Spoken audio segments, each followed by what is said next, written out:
सुरक्षा पर खतरा पैदा करने वाले सशस्त्र, विनाशकारी और अलगाववादी गतिविधियों के लिए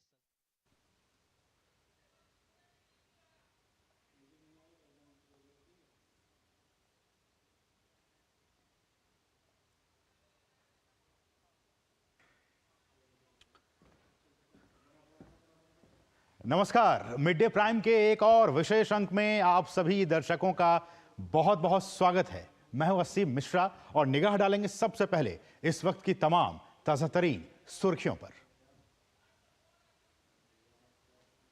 प्रधानमंत्री मोदी की धुआंधार रैलियां, पूर्वी चंपारण और यूपी के महाराजगंज में जनसभा में पीएम ने भ्रष्टाचार और तुष्टीकरण की राजनीति को लेकर विपक्षी दलों पर साधा निशाना। कहा 4 जून को इंडी वालों के इरादों पर होगा सबसे बड़ा प्रहार। वाराणसी स्थित संपूर्णानंद संस्कृत विश्वविद्यालय में मातृशक्ति सम्मेलन में लेंगे भाग।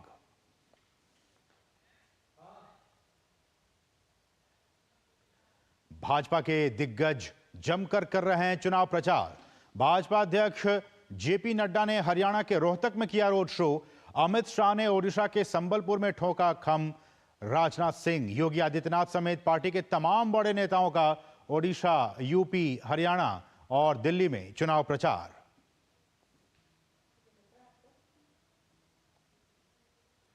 चुनाव प्रचार में विपक्ष ने भी झोंकी ताकत। कांग्रेस अध्यक्ष मल्लिकार्जुन खड़गे, राहुल गांधी, प्रियंका गांधी, अखिलेश यादव, मायावती और तेजस्वी यादव समेत विपक्ष के तमाम बड़े नेता कर रहे हैं धुआंधार चुनाव प्रचार।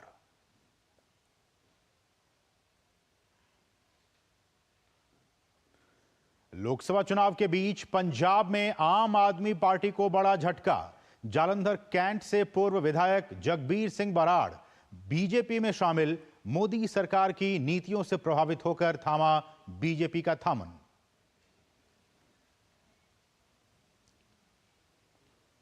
आम आदमी पार्टी की मुश्किलें नहीं हो रही हैं कम।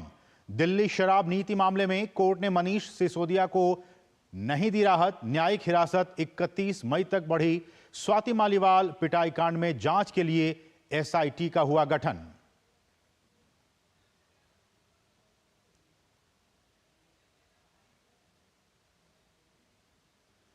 ईदा शीशा नोग्रांग बनी मेघालय की पहली महिला डीजीपी। मुख्यमंत्री कोनराड संगमा ने बधाई देते हुए कहा, सभी बाधाओं को तोड़ते हुए ईदा शीशा ने रचा इतिहास। पदभार ग्रहण करने के बाद ईदा शीशा ने कहा, निभाऊंगी पूरी जिम्मेदारी।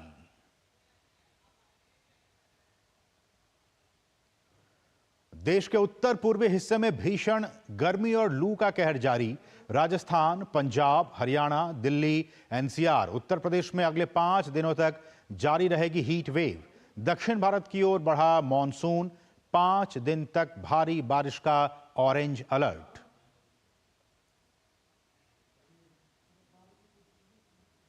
ईरान के राष्ट्रपति इब्राहिम राइसी के निधन पर ईरान में 5 दिनों का शोक। अंतिम संस्कार की रस्में आज से शुरू। भारत में भी आज 1 दिवसीय राजकीय शोक। 28 जून को ईरान में होगा राष्ट्रपति का चुनाव।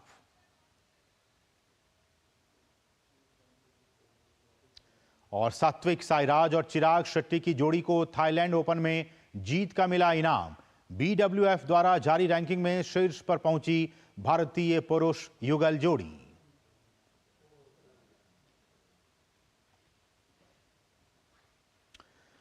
और सबसे पहले बात आम आदमी पार्टी को लेकर एक बड़ी खबर आ रही है, ब्रेकिंग न्यूज इस वक्त की। और ब्रेकिंग न्यूज ये हम आपको बता दें आपके टीवी स्क्रीन पर, आम आदमी पार्टी की सांसद स्वाति मालीवाल से जो मारपीट हुई थी उससे संबंधित ये ब्रेकिंग न्यूज है। ये पूरा मामला है। जो आरोपी विभव कुमार है उनको मुंबई ले जा रही है दिल्ली पुलिस। जी हां, इस वक्त की ये बड़ी खबर, आरोपी विभव कुमार को जो पुलिस है वो मुंबई ले जा रही है। विभव कुमार ने मुंबई में अपना फोन फॉर्मेट करवाया था। बहुत सारी अहम जानकारी उस फोन के जरिए मिल सकती है, इसलिए जो पुलिस है वो दिल्ली से मुंबई लेकर जा रही है। दिल्ली के सीएम अरविंद केजरीवाल के पीए विभव कुमार को इस वक्त दिल्ली पुलिस मुंबई लेकर जा रही है। आम आदमी पार्टी की सांसद स्वाति मालीवाल से ये पूरा मारपीट का मामला जुड़ा हुआ है और पिछले दिनों कोर्ट की तरफ से पुलिस कस्टडी में भेज दिया गया था आरोपी विभव कुमार को।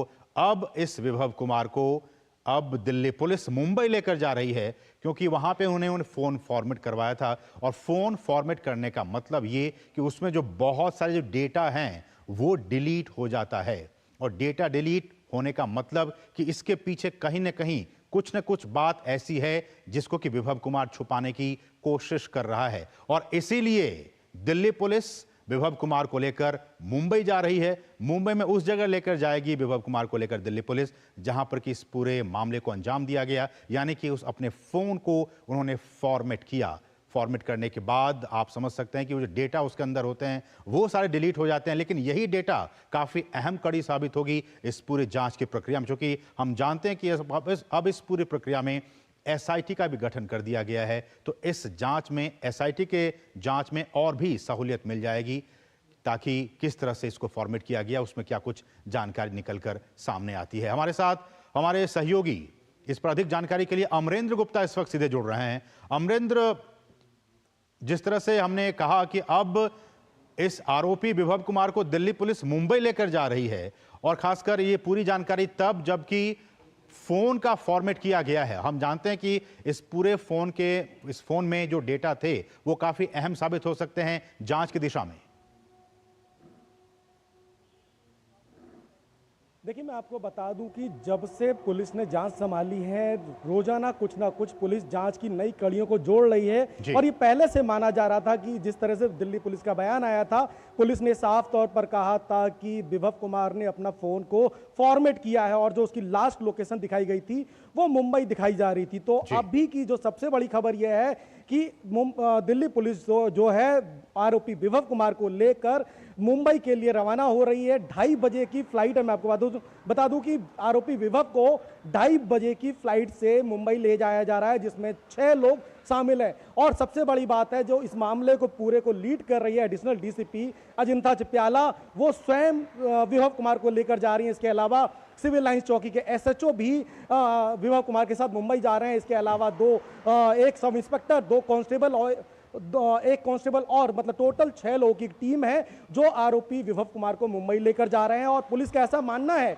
पुलिस के सोर्सेज का ऐसा कहना है कि हो सकता है आरोपी विभव कुमार ने अपने फोन को फॉर्मेट करने से पहले डेटा को कहीं डंप किया होगा, और जहां डेटा को डंप किया है वो वहां की टीम के साथ उसको रिकवर करने का प्रयास करेंगे। तो पुलिस की ये जो पढ़ते हैं लगातार खोली जा रही हैं, और उसको लेकर जो एक सबसे बड़ी खबर यही है कि आरोपी को मुंबई लेकर जाया जा रहा है। और इस मामले को जो लीड करने वाली जो एडिशनल डीसीपी है, बहुत तेज तर्रार एडिशनल डीसीपी है, वो स्वयं जा रही है। तो एक बड़ी खबर यह है। और आज ही जो है इस मामले में एक एसआईटी टीम गठित की गई है, और उस एसआईटी टीम को भी जो एडिशनल डीसीपी नॉर्थ जो है अजिंता, वही लीड कर रही है। तो कुल मिलाकर कहा जाए तो परत दर परत स्वाति मालीवाल के मामले में परतें खुल रही हैं। और एक आपको अहम बात और बता दूं कि जिस तरह से कल दिल्ली पुलिस जो है सीएम केजरीवाल के घर पर आरोपी विभव कुमार को ले गई है, और जो घटना हुई है, स्वाति मालीवाल ने जिस तरह के अपना स्टेटमेंट दिया था, और इससे पहले स्वाति मालीवाल को भी दिल्ली पुलिस वहां पर ले गई सीएम केजरीवाल के घर पर, और पूरी घटना का रिक्रिएशन किया था। और कल शाम को दिल्ली पुलिस ने आरोपी विभव कुमार को भी लेकर मौके पर गई और घटना में पूरा रिक्रिएशन किया। और दोनों ने जिस तरह से बताया उस पे मामले की जांच की जा रही है। और मेरे सोर्सेज ये भी कह रहे हैं, दिल्ली पुलिस के सोर्सेज ये भी कह रहे हैं कि आने वाले समय में, क्योंकि विभव कुमार जो है आरोपी को 5 दिन की रिमांड मिल गई है, और दोनों ने जिस तरह से बयान दिए, अब दिल्ली पुलिस का कहना यह होगा कि आने वाले समय में वो दोनों को एक साथ बैठाकर फिर से जांच करेगी। अमरेंद्र, क्या इसका मतलब यह निकाला जाए कि अब जबकि एसआईटी का गठन कर दिया गया है, आरोपी विभव कुमार को दिल्ली पुलिस मुंबई लेकर जा रही है कि कहां पे आपने डिलीट किया या डंप किया, उसको रिकवर किया जाएगा। तो ये जो पूरी जांच है, इसकी आंच आपको क्या लगता है पत्रकार होने के नाते कि इसकी आंच सीएम केजरीवाल तक भी पहुंचेगी?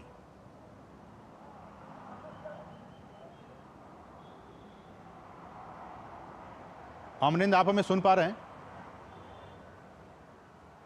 तो अमरिंद से हमारा संपर्क नहीं स्थापित हो रहा, लेकिन जो बड़ी खबर वो ये, जैसा कि हमारे सहयोगी बता रहे हैं अमरेंद्र, कि विभव कुमार जो आरोपी है उसको आज 2:30 बजे की फ्लाइट से मुंबई लेकर जाया जाएगा, और इसमें उस मोबाइल फोन को उन्होंने जहां फॉर्मेट किया, क्या वो डेटा को डंप किया गया, क्या उस डेटा को डिलीट कर दिया गया, ये सारी चीजें वहां निकलकर सामने आएंगी। लेकिन इस वक्त ये बड़ी खबर कि दिल्ली पुलिस आरोपी विभव कुमार को लेकर आज दिन में 2:30 बजे मुंबई लेकर जाएगी अपने साथ, और वहां पे जिस जगह पे आरोपी विभव कुमार ने अपने फोन को फॉर्मेट किया था, इसकी जानकारी वहां से जुटाई जाएगी। ये बड़ी खबर। और आज ही एसआईटी का भी गठन कर दिया गया है और उसके बाद से ये सारी जांच जो है वो चल रही है, बड़े पैमाने पर इसकी जांच चल रही है। कल ही दिल्ली पुलिस जो है वो स्वाति मालीवाल को लेकर गई और वहां पे पूरे सीन को रिक्रिएट करने की कोशिश की गई। उनसे पूछा गया, उनसे जाना गया कि किस तरह से जब वो उस दिन मॉर्निंग में वहां पहुंची थी तो किस तरह की सारी चीजें हुई थी।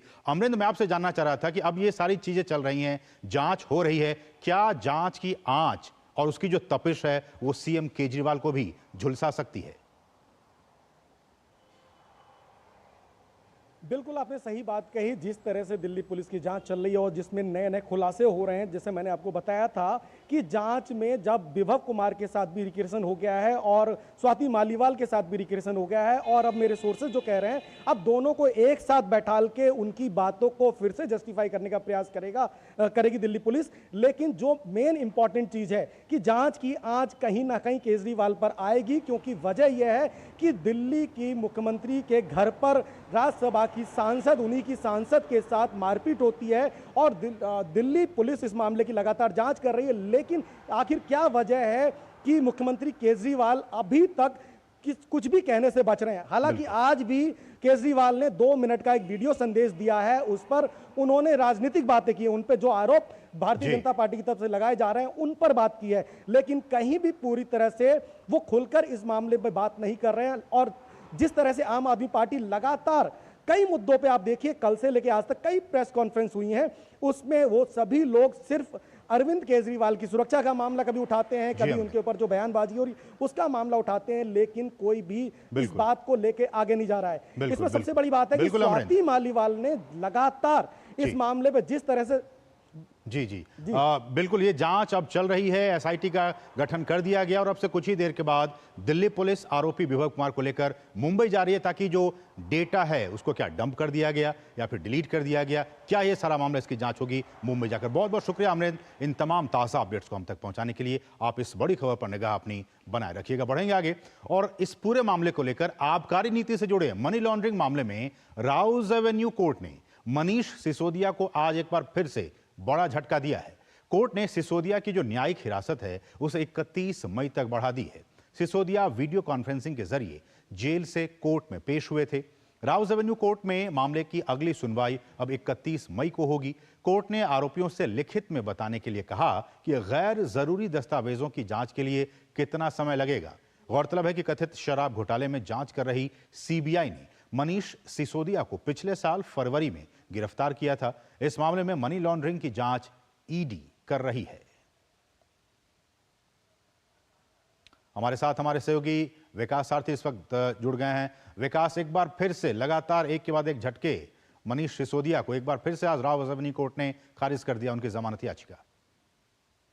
जी असीम, राउज एवेन्यू कोर्ट ने उनकी जो न्यायिक हिरासत थी उसको बढ़ा दिया है, लेकिन असली परीक्षा मनीष सिसोदिया की आज दिल्ली हाईकोर्ट में होनी है, जहां पर 5 बजे हमें उम्मीद है कि उनकी जो जमानत याचिका है उस पर कोर्ट आदेश देगा। ईडी और सीबीआई दोनों मामले में गिरफ्तारी को जो उन्होंने चुनौती दी है उस पर दिल्ली हाईकोर्ट की सिंगल जज की जो बेंच है वो 5 बजे आदेश सुनाएगी। और इसमें आर्ग्यूमेंट जो हुए थे उसमें मनीष सिसोदिया की तरफ से कहा गया कि इसमें ईडी लगातार गिरफ्तारियां कर रहा है, तो ऐसे में मनीष सिसोदिया को जो राहत दी जानी है उसको लेकर के सिर्फ मनीष सिसोदिया की भूमिका, उनके कंडक्ट और वो कितने दिन जेल में रह चुके हैं, इन बातों को ध्यान में रखा जाए। ईडी की जांच लगातार जारी है। जो लेटेस्ट अरेस्ट हुआ है इस मामले में आप याद करें तो के कविता का और अरविंद केजरीवाल का हुआ है, तो उनका ये कहना है कि इस तरह से जांच चलती रहेगी तो मनीष सिसोदिया को कभी भी वो कानूनी राहत नहीं मिल पाएगी जिस पर एक हर जो भी विचाराधीन कैदी होता है उसका अधिकार होता है। तो इसके चलते हाईकोर्ट क्या रुख अपनाएगा ये तो 5 बजे साफ हो पाएगा, लेकिन ईडी ने ये कहा है कि ये जो सारी बातें मनीष सिसोदिया कह रहे हैं ये मेंटेनेबल नहीं है, जांच अभी चल रही है। दूसरी बात ये कहा गया कि जो ट्रायल में डिले की बात पर मनीष सिसोदिया राहत मांग रहे हैं, उसमें ज्यादा भूमिका आरोपियों की है, ना कि जांच एजेंसी की। 135 137 एप्लीकेशंस अलग अलग दायर कर आरोपियों ने तरह तरह की मांगे की निचली अदालतों में, और ये बातें कोर्ट ने अपने रिकॉर्ड में जो ऑर्डर लिया था उस पर रिकॉर्ड पर भी ली थी कि इस तरह से तमाम एप्लीकेशन दाखिल की गई हैं जिनसे ट्रायल डिले हुआ है। तो अब ये राहत उनको मिलेगी या नहीं मिलेगी? असल में तो असीम ये परीक्षा मनीष सिसोदिया की आज दिल्ली हाई कोर्ट में है। राउज एवेन्यू कोर्ट की जो जहां तक बात है वो प्रक्रियागत वो सारी कार्रवाई आप कह सकते हैं जिसमें जुडिशियल कस्टडी बढ़ाता रहता है। जब कोर्ट इससे पहले जब उनकी जमानत याचिका क्योंकि खारिज कर चुका है, ऐसे में जुडिशियल कस्टडी एक्सटेंड होती रहती है हर 14-14 दिन। ये उसी कड़ी में आज हुआ है। 5 बजे स्थिति ज्यादा स्पष्ट होगी कि मनीष सिसोदिया का भविष्य क्या होगा। इसमें एक और सवाल आपसे जानना चाहें विकास कि मनीष सिसोदिया की तरफ से क्या कुछ वो तर्क रखे जा रहे हैं, क्या दलीलें रखी जा रही हैं? बिल्कुल असीम, पहला तर्क उनकी तरफ से यह है कि ट्रायल में डिले हो रहा है। सुप्रीम कोर्ट भी अपने एक ऑर्डर में ये बात कह चुका है कि अगर ट्रायल में डिले होता है तो आरोपी जाकर के जमानत याचिका लगा सकते हैं। पहली बात उन्होंने डिले की है, लेकिन उसको ईडी ने उसको एक तरीके से काउंटर किया ये कह के कि खुद एप्लीकेशंस जो दायर की जा रही हैं वो आरोपियों की तरफ से दायर की जा रही हैं, इसके चलते ये डिले हुआ है, इसके लिए उनको कोई राहत नहीं मिलनी चाहिए। दूसरी बात, जांच जारी है, ईडी का कहना है कि जांच जारी है और जो कंडक्ट है आरोपियों का पुराना वो दिखाता है कि वो गवाहों को प्रभावित कर सकते हैं। हालांकि एविडेंस तो ज्यादातर ये जो ईडी और सीबीआई है वो कलेक्ट कर चुके हैं, लेकिन गवाहों को प्रभावित करने की संभावना की जो आशंका है उसको खारिज नहीं किया जा सकता, ये ईडी का कहना है। और मनी ट्रेल को लेकर के भी ईडी का कहना है कि हम इस पर लगातार कार्रवाई कर रहे हैं। 45 करोड़ तो ये साबित कर चुकी है ईडी की गोवा इलेक्शन में इस्तेमाल हुआ, लेकिन अगर अमाउंट 100 करोड़ से ज्यादा का है तो ऐसे में इस स्टेज पर मनीष सिसोदिया को ये राहत नहीं मिलनी चाहिए, ये ईडी की दलील है। चलिए, बहुत बहुत शुक्रिया विकास। तो एक अहम सुनवाई आज दिल्ली हाईकोर्ट में भी होनी है, वहां से क्या कुछ निकल कर सामने आता है इस पर सबकी निगाहें बनी होंगी। बहुत बहुत शुक्रिया विकास इन तमाम ताज़ा अपडेट्स को हम तक पहुंचाने के। और इस सबके बीच आम आदमी पार्टी की सांसद स्वाति मालीवाल मारपीट मामले की जांच के लिए दिल्ली पुलिस ने, जैसा कि हमने आपको बताया, एसआईटी का गठन कर दिया है। आम आदमी पार्टी की सांसद स्वाति मालीवाल से सीएम हाउस में मारपीट के मामले की जांच के लिए इसका गठन किया गया है। इस मामले की अब तक जांच कर रही उत्तरी जिले की एडिशनल डीसीपी अंजिथा चिपियाला ही एसआईटी की भी अगुवाई करेंगी। एसआईटी में अंजिथा के अलावा 3 इंस्पेक्टर रैंक के अधिकारी भी शामिल हैं। इनमें सिविल लाइन थाने के एसएचओ भी हैं, जहां की ये केस दर्ज हुआ है।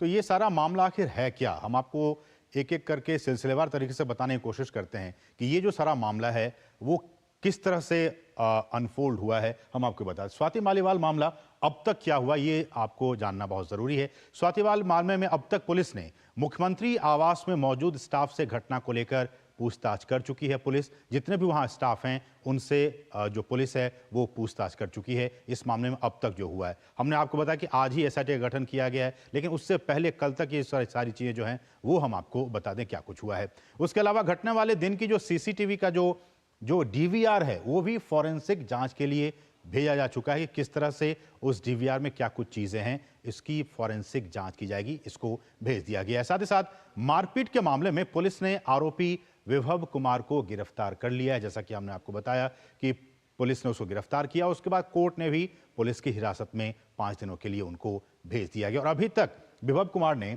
अपने मोबाइल फोन का पासवर्ड दिल्ली पुलिस को नहीं दिया है। जी हाँ, और तो ये कहा जा रहा है कि उन्होंने तो पूरे फॉर्मेट ही कर दिया है फोन को, और इसलिए जैसे मैंने आपको बताया ब्रेकिंग न्यूज में कि अब दिल्ली पुलिस जो है मुंबई लेकर जा रही है। वहां पे कहां पे उन्होंने अपने मोबाइल फोन को फॉर्मेट किया, डेटा को डंप किया, डिलीट किया, ये सारी जानकारी वहां से इकट्ठा करेगी। दिल्ली पुलिस ने कोर्ट में बताया कि विभव कुमार ने अपना मोबाइल फोन का फॉर्मेट कर दिया है। ये दिल्ली पुलिस ने कोर्ट को बताने का काम किया है कि किस तरह से उन्होंने अपने फोन का फॉर्मेट कर दिया है। क्राइम सीन रिक्रिएट किया गया दिल्ली पुलिस ने। वहां पे कल स्वाति मालीवाल को लेकर दिल्ली पुलिस गई है और वहां पे पूरा सीन क्या था, उस दिन मॉर्निंग में क्या कुछ हुआ था सीएम आवास को लेकर, इसको लेकर वहां पे सीन जो है वो रिक्रिएट किया गया है। और सीन रिक्रिएट करने वाले विभव कुमार को केजरीवाल के आवास पर भी पुलिस ले गई, उनको भी ले जाया गया। पुलिस की तरफ से सीन रिक्रिएट करने के लिए विभव कुमार को केजरीवाल के घर ले जाया गया। साथ ही साथ स्वाति मालीवाल को भी पुलिस केजरीवाल के घर ले जाकर जांच कर चुकी है। जैसे कि हमने आपको बताया कि स्वाति मालीवाल को भी और विभव कुमार को भी, दोनों को ही सीएम आवास ले जाया गया और उस पूरे सीन को एक बार फिर से रिक्रिएट किया गया। दिल्ली पुलिस ने केजरीवाल के आवास से जो सीसीटीवी है उसका डीवीआर उसको जब्त कर लिया है। क्या कुछ उस सीसीटीवी में उस दिन क्या कुछ हुआ था, ये सारी डिटेल उसमें आपको मिल जाएंगी, देखने को मिलेंगी। दिल्ली पुलिस को शक है कि सीसीटीवी फुटेज के साथ छेड़छाड़ की गई है। जी हां, ये शक है दिल्ली पुलिस को कि ये सारा जो फुटेज है सीसीटीवी उसके साथ छेड़छाड़ करने की कोशिश की गई है। ये हालांकि जांच का मामला है। अगर ऐसा पाया जाता है छेड़छाड़ की बातें, तो इससे विभव कुमार की जो मुश्किलें हैं वो आने वाले दिनों में और भी बढ़ सकती हैं। और साथ ही साथ एसआईटी की जांच के बाद केजरीवाल को भी सवालों का सामना करना पड़ सकता है। तो एसआईटी का गठन कर दिया गया है। जैसे कि हमने कहा कि ये जांच की आंच किस तरह से आगे बढ़ती है, तो आने वाले दिनों में हो भी सकता है कि सीएम अरविंद केजरीवाल को इसको लेकर जो है वो सवालों का सामना एसआईटी की तरफ से करना पड़ सकता है। तो ये कुछ जानकारी अब तक क्या कुछ हुआ है इस पूरे मामले में। और इस सबको लेकर बीजेपी लगातार हमलावर है। आम आदमी पार्टी पर प्रवक्ता उनकी जो साजिया अलमी है, उन्होंने आम आदमी पार्टी पर जोरदार हमला बोला है। उन्होंने कहा है कि 7 करोड़ रुपए की अवैध पूंजी आम आदमी पार्टी को मिली है। 7 करोड़ की अवैध तरीके से आम आदमी पार्टी और उनके विधायकों को पैसा विदेश से भी मिला है। लीगल फंड्स बाकायदा आम आदमी पार्टी को मिले हैं। इस तरह की कार्रवाई 2014 से 2022 तक की गई है और जब देखा जाता है तो कई देशों से, फॉरेन कंट्रीज से इलीगल तरीके से, अनजान सोर्सेज से ये पैसा बाकायदा फनल किया गया है, भेजा गया है आम आदमी पार्टी को। यही नहीं, आम आदमी पार्टी के अकाउंट में और उनके एमएलएज, खासतौर से दुर्गेश पाठक, यहाँ भी इस पैसे को डिपॉजिट किया गया है उनके पर्सनल अकाउंट में। और स्वाति मालीवाल मारपीट मामले पर कांग्रेस के नेता संदीप दीक्षित की भी प्रतिक्रिया सामने आई है। संदीप दीक्षित ने इस मामले में जांच की तह तक जाने की बात कही है। हमने भी कहा है उसमें तहकीकात होगी, तहकीकात होनी चाहिए। अगर कोई महिला इस विषय पर अपनी बात उठाती है तो कानून तो यही कहता है कि उसकी बात को प्राथमिक रूप से एक मानकर और जिस पर भी इल्ज़ाम लगते हैं उसको अपने अपने जवाब देने चाहिए। इस पर पहले भी हम अपनी बात स्पष्ट कर चुके हैं, आज भी हम उसी पर खड़े हैं। और दिल्ली शराब नीति के आरोपी अरविंद केजरीवाल और के कविता के खिलाफ कई केस चल रहे हैं। इस बीच ईडी ने विशेष अदालत से कहा है कि दोनों के खिलाफ मुकदमा चलाने के लिए पर्याप्त सबूत है। ईडी की यह दलील उसकी सप्लीमेंट्री चार्जशीट में के समर्थन में है। राउज एवेन्यू कोर्ट में इस मुद्दे पर आज भी दलीलें सुनी जाएंगी। के कविता 2 जून तक न्यायिक हिरासत में है। सप्लीमेंट्री चार्जशीट में के कविता के अलावा अन्य 3 के नाम भी हैं।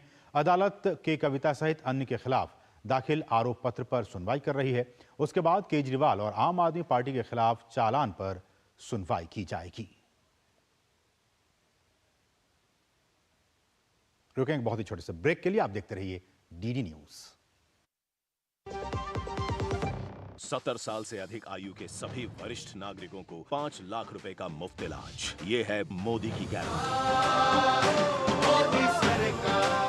बात जब पीढ़ियों के लिए बनने वाले घर की हो तो जिम्मेदारी बड़ी हो जाती है। गैलेंट समझता है ये जिम्मेदारी। अब डबल एम रिब्स के साथ गैलेंट एडवांस टीएमटी रीबार, निर्माण का रियल हीरो। और एक बड़ी खबर आ रही है महादेव ऑनलाइन ऐप से जुड़े मामले को लेकर। सट्टे के मामले में कोरबा पुलिस ने एक बड़ी कार्रवाई करते हुए 7 आरोपियों को गिरफ्तार किया है। जी हां, महादेव ऑनलाइन सट्टा मामले में बड़ी कार्रवाई की गई है। पुलिस की तरफ से 7 आरोपियों को गिरफ्तार किया गया है और ये आरोपी गोवा में बैठकर आराम से सट्टे का संचालन कर रहे थे। पुलिस ने उनके कब्जे से 100 करोड़ का लेन देन, नकदी पैसे, लैपटॉप, पासबुक, एटीएम कार्ड सहित सट्टे का पूरा सेटअप बरामद किया है। पकड़े गए आरोपी छत्तीसगढ़, महाराष्ट्र, हरियाणा के रहने वाले हैं। आरोपी मोबाइल फोन के माध्यम से ऑनलाइन आईपीएल में सट्टा खेलने और खिलाने का काम कर रहे थे। गिरफ्तार सटोरियों से पैनल संचालन हेतु उपयोग किए जाने वाले कुल 135 बैंक खातों की जानकारी प्राप्त हुई है। जी हां, तो बड़ी खबर, 7 आरोपियों को पुलिस ने गिरफ्तार किया है। कोरबा पुलिस ने, छत्तीसगढ़ की कोरबा पुलिस ने 7 आरोपियों को गिरफ्तार किया। ये सारे के सारे आरोपी गोवा में थे और वहीं से इस पूरे रैकेट का संचालन कर रहे थे। 100 करोड़ का लेन देन, नकदी, पासबुक, एटीएम, ये सारी चीजें बरामद की गई हैं। आप इन तस्वीरों में देख सकते हैं कि किस तरह से ये जो आरोपी हैं ये हम आपको दिखा रहे हैं। तो ये बड़ी खबर आ रही थी महादेव ऑनलाइन सेटिंग जो ऐप है उसको लेकर। और इस सब के बीच मनी लॉन्ड्रिंग केस में आरोपी झारखंड के पूर्व सीएम हेमंत सोरेन को सुप्रीम कोर्ट से झटका लगा है। सोरेन ने पिछले दिनों अरविंद केजरीवाल को मिली राहत का हवाला देते हुए चुनाव के मद्देनजर अंतरिम जमानत की मांग की थी। सोरेन की ओर से कपिल सिब्बल ने दलील दी कि जिस जमीन को लेकर उनके खिलाफ केस दर्ज किया गया है वो कभी उनके कब्जे में नहीं रही। ईडी की ओर से एएसजी एसवी राजू ने कहा कि केजरीवाल को मिली राहत का हवाला देकर सोरेन जमानत की मांग नहीं कर सकते। दोनों केस में तथ्य जो फैक्ट्स हैं वो अलग अलग हैं। सोरेन की गिरफ्तारी चुनाव से पहले हो गई थी। फिर इस केस में तो सोरेन के खिलाफ चार्जशीट पर कोर्ट संज्ञान ले भी चुका है, यानी कि निचली अदालत ने पहली नजर में उनके खिलाफ केस को माना था। इस आदेश को उन्होंने कहीं चुनौती नहीं दी। यही नहीं, सोरेन की जमानत अर्जी भी खारिज कर दी। सुप्रीम कोर्ट में हेमंत सोरेन की अंतरिम जमानत याचिका पर सुनवाई कल भी जारी रहेगी।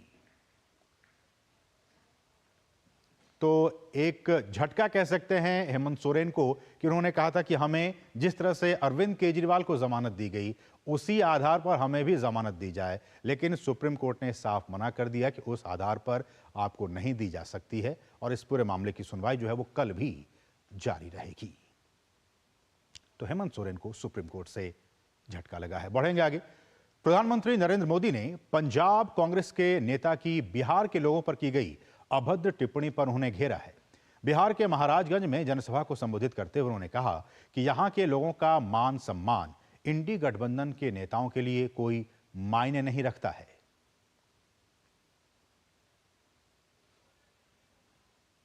आपके कांग्रेस के ये नेता कहते हैं कि बिहार के लोगों को पंजाब में बहिष्कार करना चाहिए।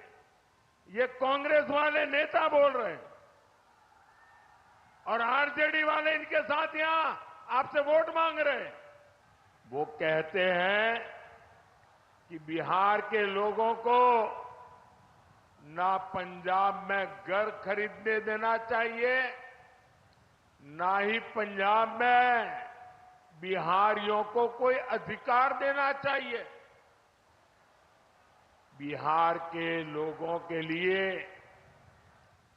इतनी नफरत इन लोगों के दिल दिमाग में भरी पड़ी है।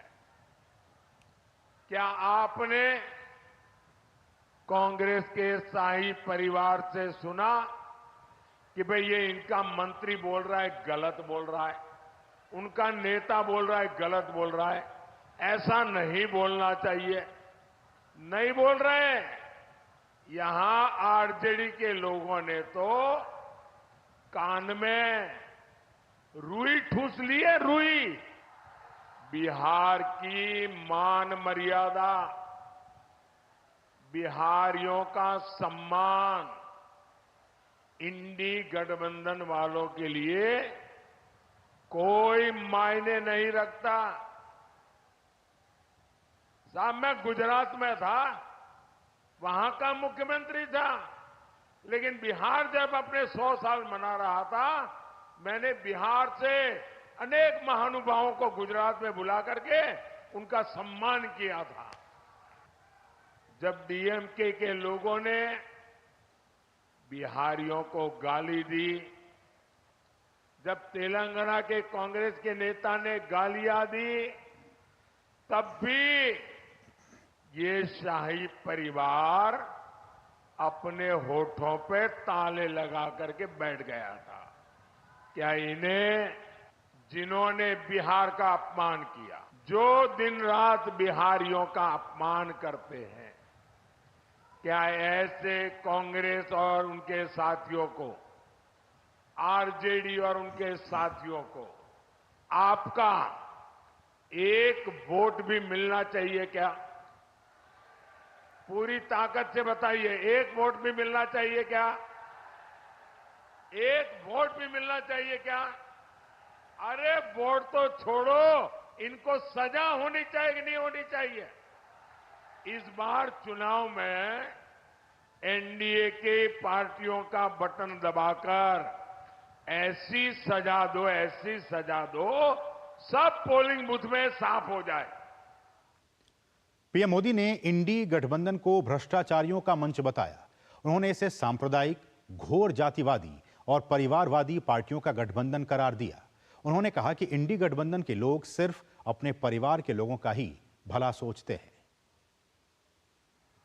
इंडी गठबंधन का मंच राजनीतिक मंच नहीं, लाखों करोड़ों के घोटालेबाजों का सम्मेलन है। भ्रष्टाचार का अता पता, उसका नाम है इंडी गठबंधन। इनके मंच पर करीब 20 लाख करोड़ रुपए के घोटालेबाज एक साथ बैठते हैं। जब ये इकट्ठा होते हैं तो इनमें तीन बुराइयां एकदम साफ नजर आती है, कोई अपवाद नहीं है। ये तीन बुराइयां ये इंडी गठबंधन के सब में समान है। ये तीन क्या बुराइयां हैं? ये इंडी अलायंस वाले घोर कम्युनल है, 100% सांप्रदायिक है। दूसरा, ये इंडी अलायंस वाले घोर जातिवादी है, 100% जातिवादी है। और तीसरा, ये इंडी अलायंस वाले घोर परिवारवादी है, 100% परिवारवादी। अपने बेटे बेटी के सिवा कुछ करना ही नहीं। ये वो लोग हैं जिनकी सरकारों में देश सांप्रदायिकता की आग में जले। ये वो लोग हैं जिन्होंने सालों तक देश को जातिवाद में बांटकर पिछड़ों का हक मारा है। ऐसे लोग बस देश बांट सकते हैं, ऐसे लोग देश का खजाना लूट सकते हैं, लेकिन देश को आगे नहीं ले जा सकते। और पीएम मोदी ने बिहार के पूर्वी चंपारण में एक चुनावी जनसभा में कहा कि 21वीं सदी का भारत इंडी गठबंधन के पापों के साथ आगे नहीं बढ़ सकता। उन्होंने कहा कि 4 जून को इंडी गठबंधन के इरादों पर बड़ा प्रहार होगा। 21वीं सदी का भारत इंडी गठबंधन के पापों के साथ आगे नहीं बढ़ सकता।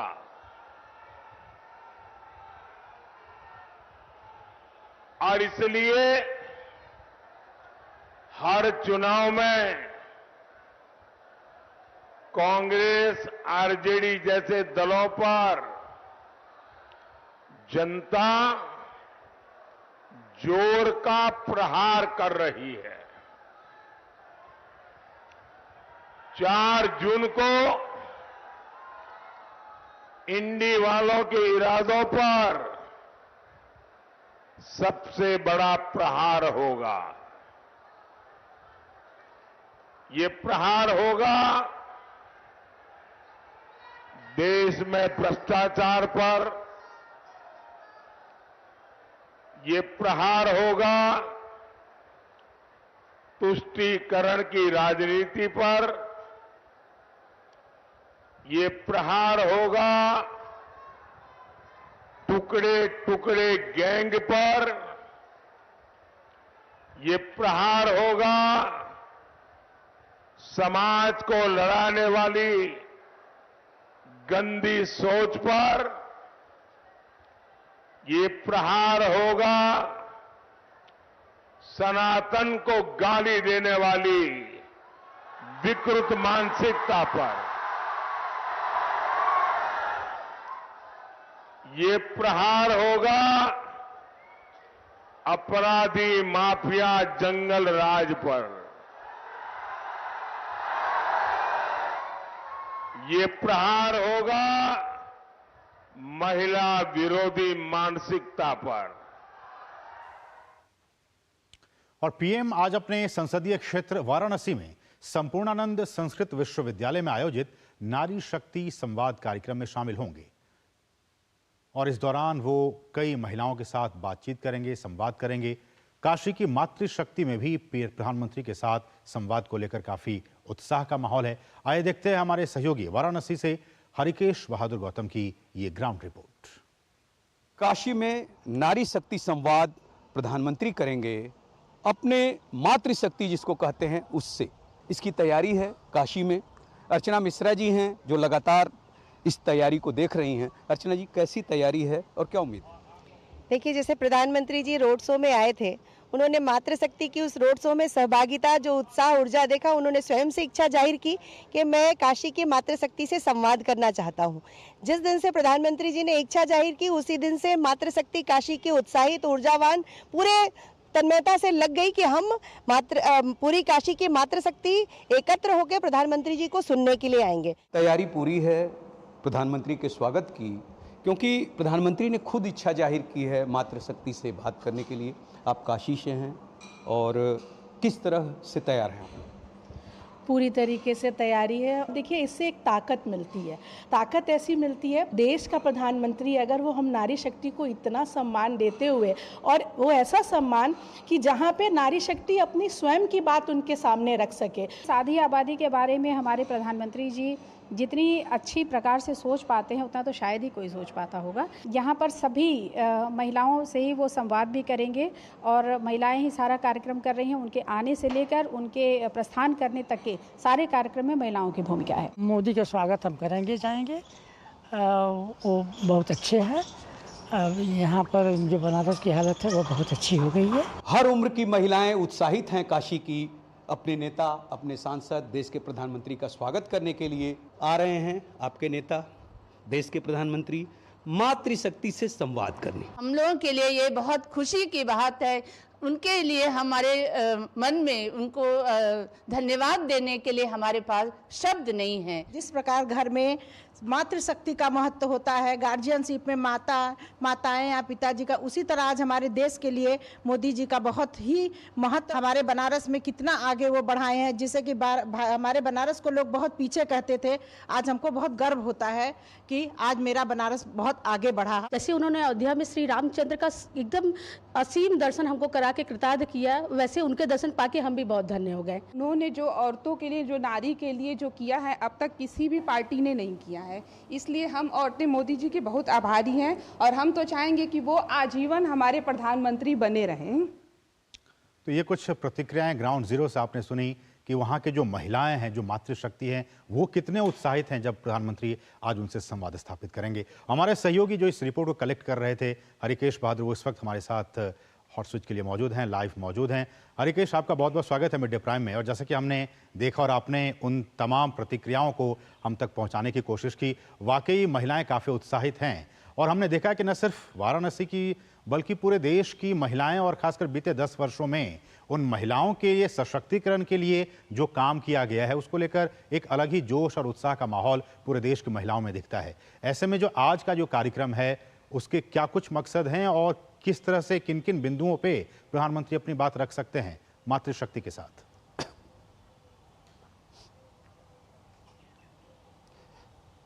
देखिए असीम, जैसी रिपोर्ट में भी आप दिखा रहे थे कि प्रधानमंत्री जब आए थे नॉमिनेशन फाइल करने, तो नामांकन करने के बाद उन्होंने रुद्राक्ष कन्वेंशन सेंटर में भारतीय जनता पार्टी के कार्यकर्ताओं के साथ संवाद रखा। उस संवाद में उन्होंने ये इच्छा जाहिर की कि जो मातृशक्ति है उससे मैं संवाद करना चाहता हूं।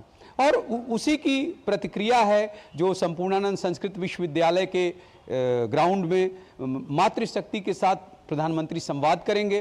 पहले अभी जैसा आप दिखा रहे थे कि बिहार में रैली को संबोधित किया उन्होंने, उसके बाद प्रयागराज में आएंगे और प्रयागराज से फिर यहाँ पर आएंगे। देखिए, जो आप कह रहे हैं वो उन योजनाओं के बारे में महिलाओं को जानकारी है। जैसा आप दिखा भी रहे थे जो रिपोर्ट है कि महिलाएं किस तरह से उत्साहित हैं, आह्लादित हैं और मातृशक्ति का जो बोध है कि अपने पुत्रवत होता है, बहन के रूप में होता है या शक्ति के रूप में होता है। तो वो काशी में जब आप चर्चा करते हैं तो शिव की चर्चा अगर होती है तो शक्ति की भी चर्चा होती है। वही मातृशक्ति के रूप में दिखाई दे रहा है, क्योंकि प्रधानमंत्री ने, यहाँ के सांसद ने ये कहा था कि मुझे किसी ने भेजा नहीं है, माँ गंगा ने मुझे बुलाया है जी। और अब इस बार जब उन्होंने, जिसके पहले जब आए थे नॉमिनेशन फाइल करने के पहले, तो उन्होंने कहा था कि माँ गंगा ने मुझे गोद ले लिया है। तो जब माँ की गोद में वो हैं, काशी में रहेंगे और मातृशक्ति से संवाद करेंगे, तो हर महिला को यह आभास है कि किस तरह से मातृशक्ति तो वो कह ही रहे हैं लेकिन शक्ति भी दे रहे हैं। उनमें विभिन्न योजनाएं हैं, जैसी महिलाएं जिक्र कर रही थी, उसमें उज्ज्वला योजना है जो गैस उनको मिला, आत्मनिर्भर बनी है जो कृषि क्षेत्र में जुड़ी हुई हैं, या जो अभी जैसे अमूल का यहाँ पे उद्घाटन किया प्रधानमंत्री ने। तो जो वहां से गिर गायें आई हैं जो काफी मात्रा में दूध देती हैं, ऐसी कई महिलाओं को दिया गया। महिलाएं भी उस उद्घाटन में आई थी जब अमूल का उद्घाटन हो रहा था, अमूल डेयरी का। जी असीम, मैं ये जानना चाह रहा था हरिकेश आपसे कि चूंकि माहौल चुनावी है, राजनीतिक माहौल है, और हमने जो प्रतिक्रियाएं सुनाई उसमें एक महिला कह रहे थे कि हम तो चाहेंगे कि न सिर्फ इस बार बल्कि ताउम्र वही प्रधानमंत्री रहें। तो इस तरह का जब चुनावी माहौल है और 7वें और आखिरी चरण में वाराणसी के लोग भी अपने मताधिकार का प्रयोग करेंगे, जहां से खुद प्रधानमंत्री सांसद हैं और वो चुनावी रेस में हैं, तो ऐसे में मातृशक्ति का, महिलाओं का जो समर्थन है, उनका जो वोट है, वो कितना जरूरी हो जाता है? क्योंकि चुनावी माहौल है, इसलिए मैं आपसे ये जानना चाह रहा हूं।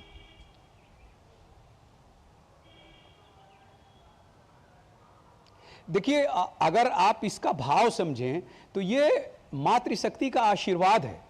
कोई भी माँ अपने पुत्र के लिए यही अपेक्षा करती है कि वो सदा विजयी रहे, सामर्थ्यवान रहे।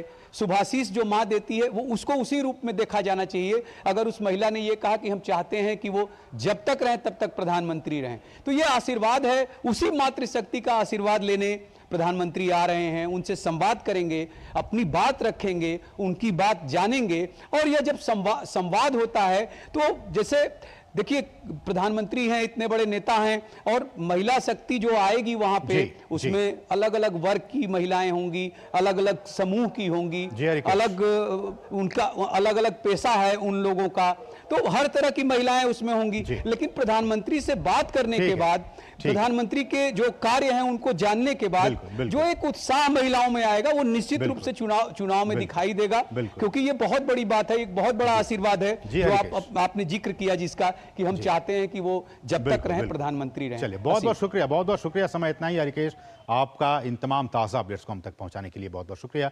बढ़ेंगे आगे, रुकेंगे एक और छोटे से ब्रेक के लिए। आप देखते रहिए डीडी न्यूज।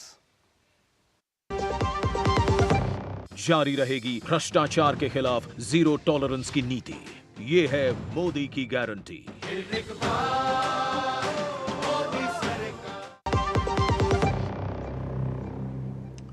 और ब्रेक के बाद आपका फिर से स्वागत है। बढ़ेंगे आगे खबरों में। केंद्रीय गृह मंत्री और भाजपा के वरिष्ठ नेता अमित शाह ने ओडिशा के संबलपुर में एक जनसभा को संबोधित किया। इस दौरान उन्होंने भाजपा के 400 से अधिक सीटें जीतने का दावा किया। अमित शाह ने कहा कि पीएम मोदी ने हमेशा ओडिया भाषा और संस्कृति का गौरव बढ़ाने का काम किया है और आदिवासी के घर की बेटी द्रौपदी मुर्मू जी को राष्ट्रपति बनाकर समग्र ओडिशा का सम्मान बढ़ाया है। 5 चरण में मोदी जी 310 क्रॉस कर गए हैं। अब छठा और 7वां 400 पार का है। आपको मोदी जी ने 400 पार कराना है, मगर मेरे ओडिया भाइयों बहनों के लिए 400 पार अकेला नहीं है। इसके साथ साथ विधानसभा में भी 75 से ज्यादा सीट कर यहां कमल खिलाना है। मोदी जी ने हमेशा ओडिया भाषा, संस्कृति, उसका गौरव किया। भाइयों बहनों, मोदी जी ने हमारी ओडिशा की ही गरीब आदिवासी के घर की बेटी द्रौपदी मुर्मू को राष्ट्रपति बनाकर समग्र ओडिशा का सम्मान करने का काम नरेंद्र मोदी जी ने किया। बीजेपी के राष्ट्रीय अध्यक्ष जेपी नड्डा ने आज हरियाणा के रोहतक में एक रोड शो किया। रोड शो के दौरान हजारों की तादाद में लोग शामिल हुए। और वहीं यूपी के सीएम योगी आदित्यनाथ ने आज सिद्धार्थनगर में एक रैली की। इस रैली को संबोधित करते हुए योगी आदित्यनाथ ने कहा कि जो लोग पाकिस्तान का राग अलापते हैं उन्हें पाकिस्तान चले जाना चाहिए। पाकिस्तान की हालत इतनी खराब है कि एक और हमारी सरकार 4 साल से 80 करोड़ लोगों को मुफ्त में राशन बांट रही है और वहीं पाकिस्तान में 23 करोड़ की आबादी है पर उनके पास पर्याप्त राशन तक नहीं है। मैं पूछना चाहता हूं, जो लोग हिंदुस्तान में रह करके पाकिस्तान का राग अलापते हैं, मैं उनसे बोलना चाहता हूं, क्यों हिंदुस्तान पे बोझा बने हुए हो, चले जाओ पाकिस्तान में। भारत 4 वर्ष से फ्री में 80 करोड़ लोगों को राशन की सुविधा दे रहा है और पाकिस्तान में 23 करोड़ की कुल आबादी और वो अभी भूखों मर रही है।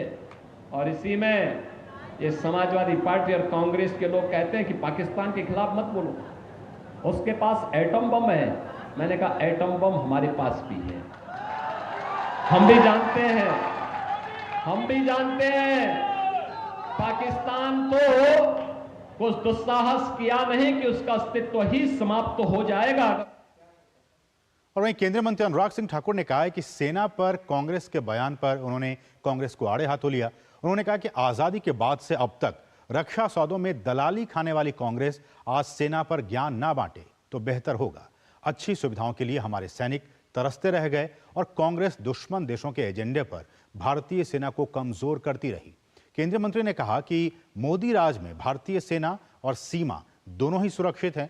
उन्होंने कांग्रेस से सवाल किया कि वो आखिर कांग्रेस चीन पाकिस्तान की कठपुतली क्यों बनी रही। कांग्रेस के लोग आज सेना के हितैषी बनते हैं। ये जीप घोटाला इन्होंने किया, बोफोर्स घोटाला इन्होंने किया, अगस्ता वेस्टलैंड घोटाला इन्होंने किया, सबमरीन घोटाला कांग्रेस ने किया। अरे इनके कांग्रेस का हाथ तो दलाली के कारण पूरी दुनिया भर में मशहूर है।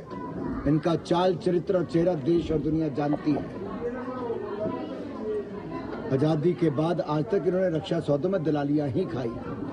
भारत की सेना को बुलेट प्रूफ जैकेट नहीं दे पाए, लड़ाकू विमान नहीं दे पाए।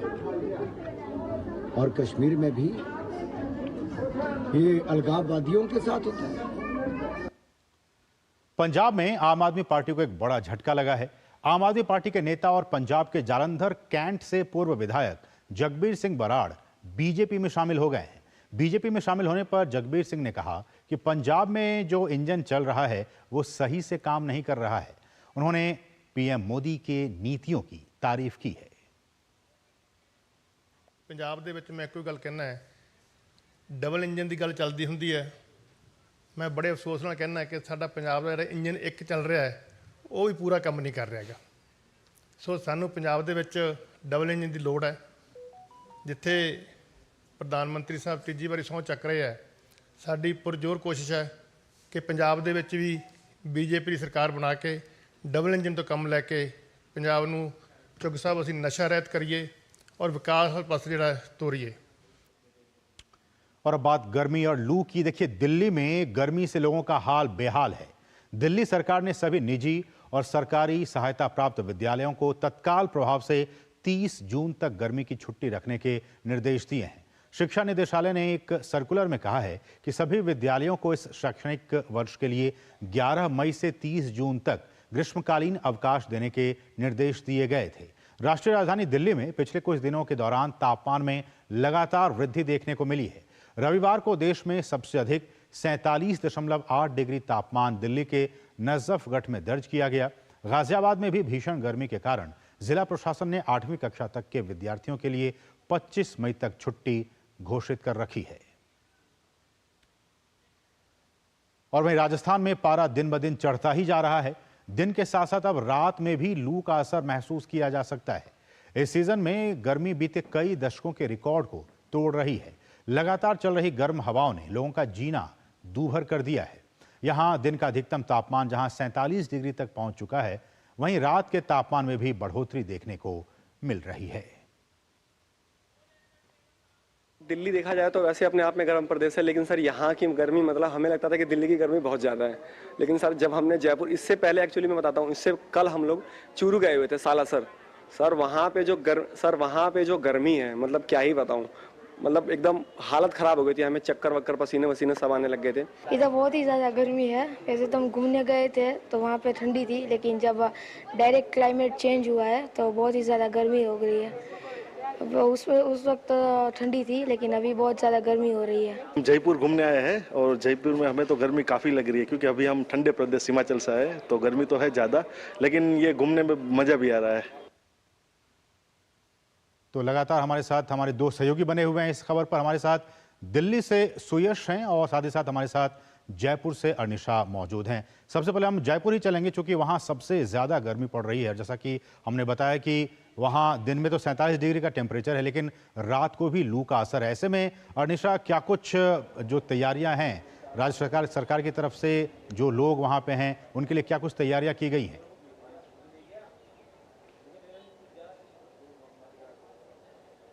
जी, राजस्थान में लगातार भीषण गर्मी का प्रकोप बना हुआ है और प्रशासन ने, जैसे कि जयपुर के जो भी प्रमुख इलाके हैं वहाँ पे एंटी स्मॉग गन्स के द्वारा बौछारें से करी जाती हैं, ताकि जो तापमान है उसमें थोड़ा तो कोई असर पड़े। और बच्चों की भी छुट्टियां हो गई हैं, स्कूलों की भी, और साथ ही प्रशासन ने जगह जगह पर शेड बनाए हैं, ताकि जो बाइक पे जा रहे हैं उनको वो रेड लाइट्स में शेड के नीचे रुक सकें और कुछ आराम मिल सके। ठीक, हमारे साथ सुयश भी मौजूद हैं राजधानी दिल्ली से। जैसा कि अर्निशा ने बताया कि वहाँ बहुत कुछ तैयारियां की गई हैं राजस्थान सरकार की तरफ से, वैसे ही दिल्ली में क्या कुछ तैयारियां की गई हैं सुयश? क्योंकि हम देख रहे हैं कि बीते दिनों 47.8 डिग्री टेम्परेचर रिकॉर्ड किया गया दिल्ली में। ऐसे में क्या कुछ तैयारियां?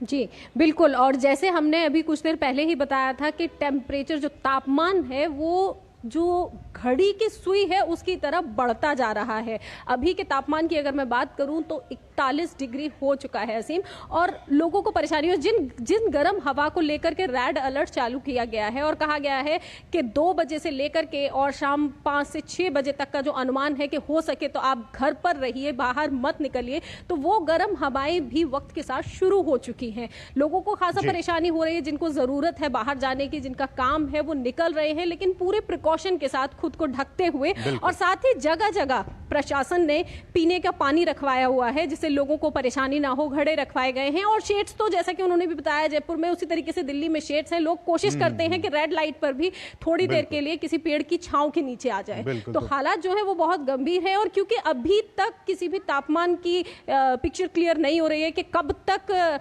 मानसून आएगा, तो इसलिए 5 दिन तक वैज्ञानिकों की माने तो यही हालात रहने के आसार हैं। अगर बारिश नहीं आती है तो स्थिति बिगड़ सकती है। और ऐसे में बहुत जरूरी हो तभी घर से बाहर निकलें, अन्यथा आप घर में ही रहें और छांव वाली जगह पर रहें, आपकी सेहत के लिए अच्छी बात होगी। बहुत बहुत शुक्रिया सुयश और अर्निशा इन तमाम ताज़ा अपडेट्स को हम तक पहुंचाने के लिए। और अब वक्त हो गया है खेल जगत की खबरों को जानने का। हमारे साथ हमारी सहयोगी सुचित्रा स्टूडियो में मौजूद हैं। सुचित्रा, बहुत बहुत नमस्कार। क्या कुछ अहम खबरें खेल जगत से?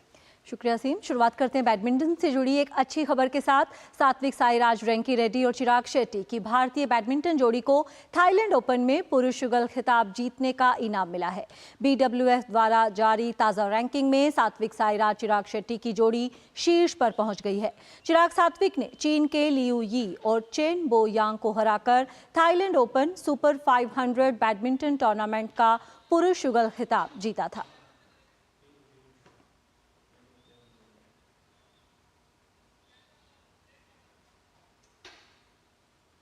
बात IPL की। इंडियन प्रीमियर लीग के पहले क्वालिफायर में आज कोलकाता नाइट राइडर्स और सनराइजर्स हैदराबाद आमने सामने होंगी।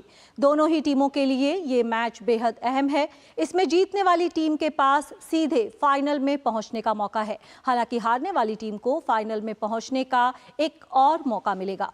दोनों टीमों के प्रदर्शन की बात करें तो सनराइजर्स के खिलाफ कोलकाता की टीम मजबूत नजर आ रही है। दोनों के बीच अब तक IPL में कुल 26 मैच खेले गए हैं। इनमें से 17 में KKR की टीम ने बाजी मारी है, जबकि 9 मैच में सनराइजर्स हैदराबाद की टीम को जीत मिली है। इस सीजन में दोनों ही टीमों के बीच सिर्फ एक मैच खेला गया, जिसमें कोलकाता की टीम ने 7 रन से जीत दर्ज की थी।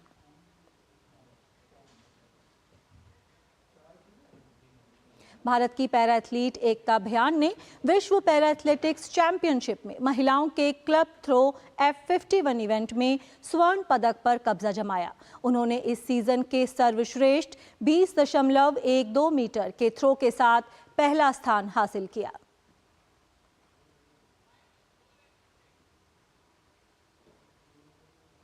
वहीं विश्व पैरा एथलेटिक्स चैंपियनशिप के क्लब थ्रो F51 इवेंट में ही भारत की कशिश लाकड़ा ने रजत पदक जीता। वे 14.56 मीटर के थ्रो के साथ दूसरे स्थान पर रहीं।